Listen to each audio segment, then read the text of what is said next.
nós vamos estudar um novo capítulo que se encontra na página 71 sobre o período regencial.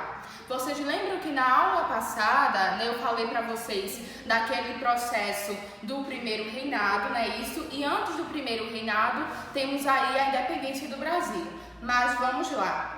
No final do primeiro reinado, Dom Pedro I ele se viu obrigado a voltar para Portugal, não foi isso? Então ele deixou aqui o seu filho, Pedro de Alcântara, que na época tinha apenas 5 anos de idade.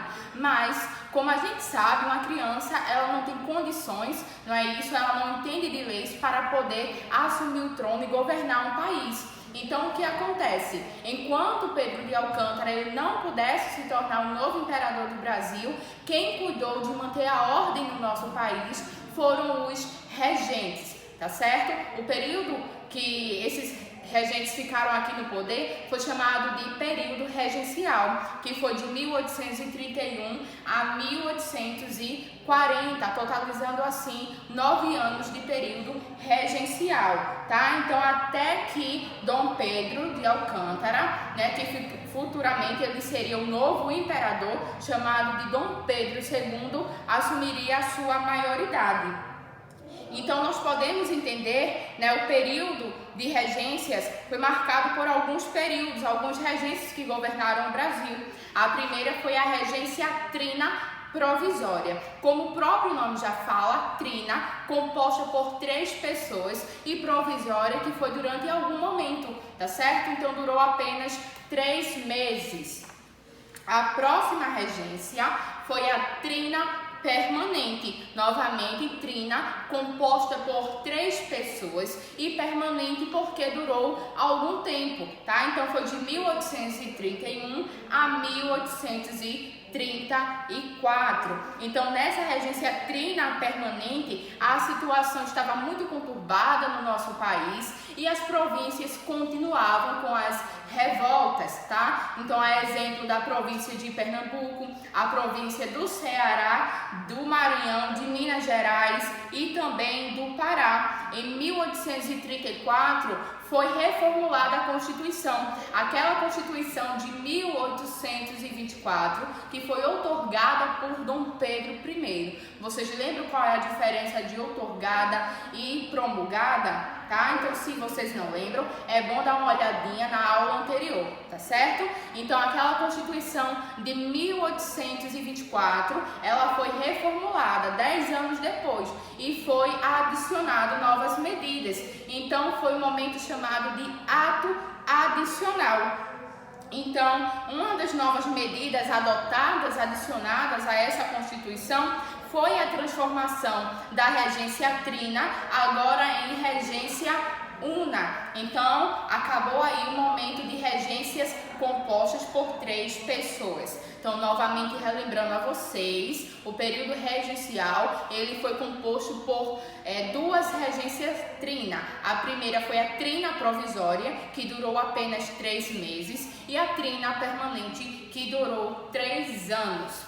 Aí vamos falar agora sobre a regência una de Feijó. Então, atendendo às medidas da nova Constituição previstas no ato adicional, foram feitas eleições para se escolher um novo governo que chegasse ao poder. Então, somente aquelas pessoas que tinham uma renda anual de 100 mil réis poderiam votar, ou seja, uma pequena parte da população, já que a maior parte da população era pobre, eram escravos, trabalhadores, artesãos comuns. Tá? Então, uma pequena parte da população que possuía 100 mil réis anual poderia votar. O padre Feijó, ele tornou-se ali, ganhou aquelas eleições com quase 3 mil votos. Então, quando ele assumiu o cargo, eclodiu várias revoltas nas províncias. Isso aí já estava acontecendo desde a regência trina permanente, tá? Então,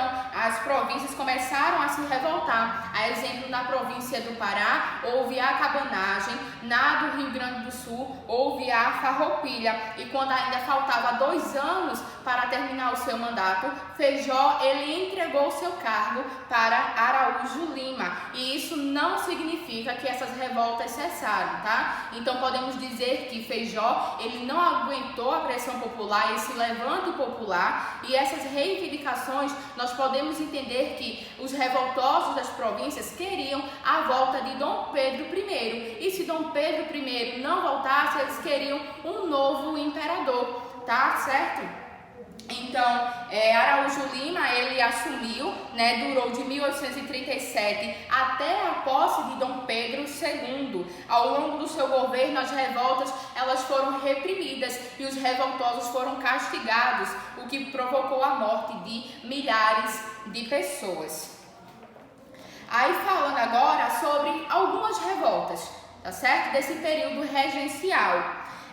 Durante o período das regências houve várias revoltas, cuja finalidade era dividir o Brasil em várias repúblicas. Então, qual era o desejo? A volta do imperador ou a busca pela independência? A revolta que temos aqui na página 73 é a Sabinada e recebeu esse nome por causa do seu líder, Sabino, Francisco Sabino. Ele articulou pessoas da classe média como jornalistas, advogados, médicos para proclamar a independência da Bahia.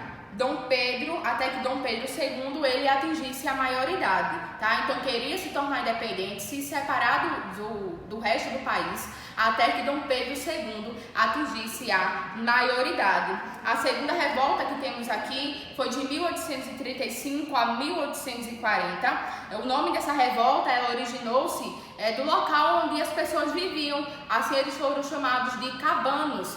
Tá? Os cabanos eram pessoas que viviam em cabanas ao longo das margens do rio.